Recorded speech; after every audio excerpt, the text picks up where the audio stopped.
ആശുപത്രിയിൽ ICUകളിലും മറ്റും പലപ്പോഴും കിടക്കുമ്പോൾ കൈ വെന്റിലേറ്റർ, അതുപോലെ മാസ്ക് പോലെയുള്ള റൈൽസ് ട്യൂബ് മൂക്കിലൂടെയും ഒക്കെയുള്ള പൈപ്പുകളൊക്കെ ഇട്ട സമയത്ത് പലപ്പോഴും രോഗികൾ കൈകൊണ്ട് ഇതൊക്കെ വലിച്ചിടുന്നതിന് ഇടാതിരിക്കാൻ വേണ്ടി കൈകൾ കട്ടിലിൻ്റെ സൈഡിലേക്ക് ബന്ധിക്കാറും ഒക്കെയുണ്ട്.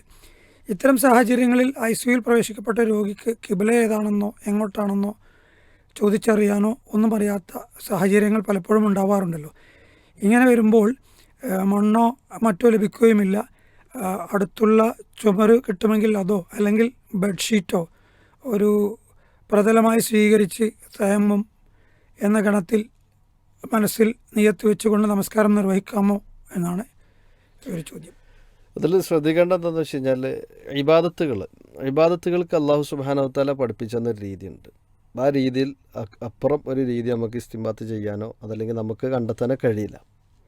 ഇവിടെ ശ്രദ്ധിക്കേണ്ടത് വുളൂ ചെയ്യാനുള്ള മെറ്റീരിയലായിക്കൊണ്ട് അള്ളാഹു സംവിധാനിച്ചെന്ന് വെള്ളമാണ്. തയമ്മത്തിനുള്ള മെറ്റീരിയലായിട്ട് അള്ളാഹു സുബ്ഹാനഹു വ തആല പറഞ്ഞിട്ടുള്ളത് മണ്ണുമാണ്. ഇത് രണ്ടും ഉപയോഗിക്കാൻ കഴിയാത്തൊരവസ്ഥ ഒരാൾക്ക് ഉണ്ടായിക്കഴിഞ്ഞാൽ രണ്ടും ഉപയോഗിക്കേണ്ട ആവശ്യമില്ല.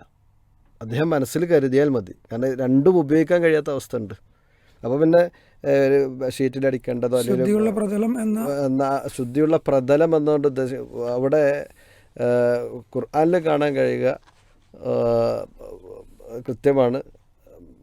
വെള്ളം കിട്ടിയിട്ടില്ല എങ്കിൽ നിങ്ങൾ സഈദൻ തയ്യിബ എന്നാണ്. സഈദ് എന്ന് പറയാറുള്ളത് മണ്ണിനാണ് പറയാറുള്ളത്.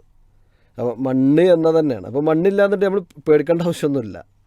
ഞാൻ ശുദ്ധിയായിട്ടുണ്ട് എന്നെന്താക്കുക, മനസ്സിൽ കരുതിയിട്ട് അവിടെ എങ്ങനെയാണോ കിടക്കുന്നത് ആ കിടക്കുന്ന രൂപത്തിൽ കിടന്നിട്ട് നിസ്കരിക്കുക. അത് കിബിലക്ക് തിരിയാൻ പറ്റാത്ത അവസ്ഥയാണ്. ആ രോഗിയെ സംബന്ധിച്ചിടത്തോളം ആ രോഗിക്ക് സ്വന്തം ഇഷ്ടപ്രകാരം എങ്ങോട്ടെങ്കിലും തിരിയാനോ മറിയാനോ ഒന്നുള്ള അവസരമില്ലാത്തത് കൊണ്ട് നിസ്കാരത്തിൻ്റെ സമയമാകുമ്പോൾ ശുദ്ധിയായിട്ടുണ്ട് എന്ന് കരുതുക.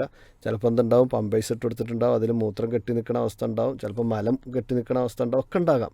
അതൊന്നും എന്താക്കേണ്ട ആവശ്യമില്ല, അവിടെ പരിഗണിക്കേണ്ടതില്ല. ഇത്തഖുല്ലാഹ മസ്തതഅതുൻ ലാ യുകല്ലിഫുല്ലാഹു നഫ്സൻ ഇല്ലാ വുസ്അഹ എന്നൊക്കെയുള്ള ആയത്തിൻ്റെ അടിസ്ഥാനത്തിൽ സാധാരണഗതിയിൽ പണ്ഡിതന്മാർ ആ വിഷയത്തിൽ പറയാറുള്ളത് എങ്ങനെയാണോ അവരുള്ളത് ആ അവസ്ഥയിൽ അവർ നിസ്കരിക്കുകയാണ് വേണ്ടത് എന്നാണ്.